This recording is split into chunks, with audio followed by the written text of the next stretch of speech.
Good morning from New York City.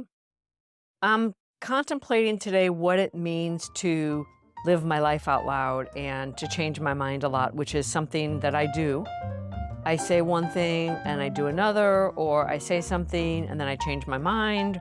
And the truth of the matter is, I'm a verbal processor and I'm not one of those people that plays my cards close to my chest. I talk out loud, I hear myself, I catch myself, and I'm willing to change my mind.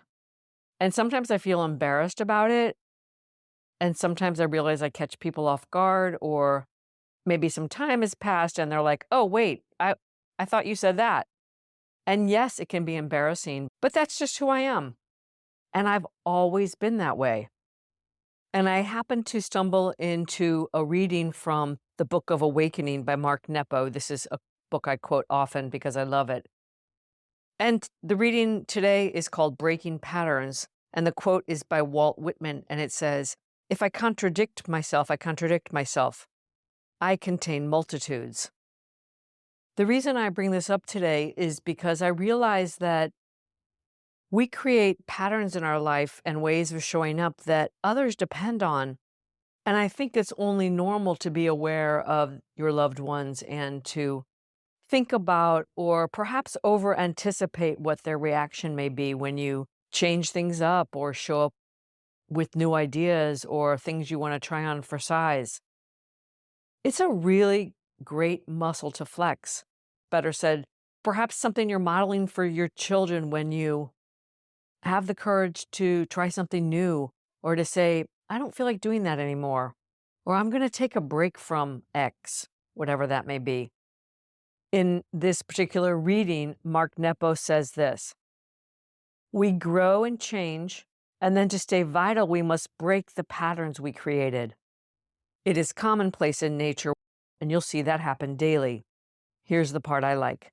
"We know we are close to this threshold when we hear someone say, 'You're not yourself,' or 'That was out of character for you.'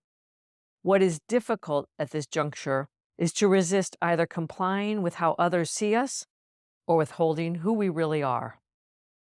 The challenge is to say to those we love, 'I am more than I have shown you and more than you are willing to see.'" This is all reminding me of a quote I love. "So many people from your past know a version of you that doesn't exist anymore." Let me say that again. So many people from your past know a version of you that doesn't exist anymore. I think there's something about a willingness to shed an old skin or tell your family and friends that you're going to learn a new language or pick up the guitar or take that adventure trip with strangers that you always wanted to do and can't find anyone to go with you. So, yes, I guess being reliable and dependable and oftentimes predictable is fine a lot of the time until it isn't. There's that point where your default behavior is stifling you or is an excuse or something you hide behind. It can be really fun to surprise yourself and surprise others and stop worrying what they'll think. You know, interestingly, when I started Dear Constance, I had this experience that other people in my pod group had as well. I was telling everybody that I was starting a podcast except the people closest to me, the ones who mattered most, the ones who love me the most, the ones who are rooting for me the most. They were the last people I told. And I was really surprised when I heard two other people in my small pod say the same thing. I guess we were anticipating a reaction that we felt ill equipped to handle or somehow vulnerable about.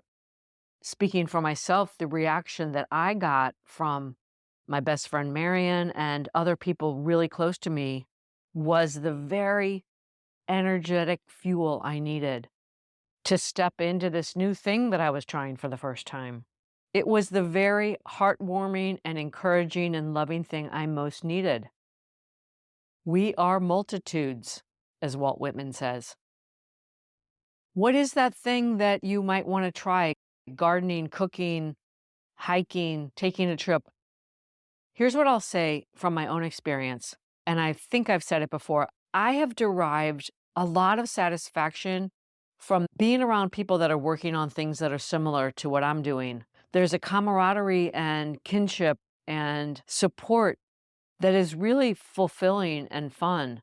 I've forged close relationships with people I have yet to meet, starting with Allison, Jackie, Dina, and Sarah, who are my core pod of fellow podcasters. We are connected, we support each other, we share information, and we've remained committed in the various iterations of our pod. So if there's something that you want to do, try it. If nothing else, I hope today's episode reignites your curiosity or willingness to try something new or to step outside of your comfort zone.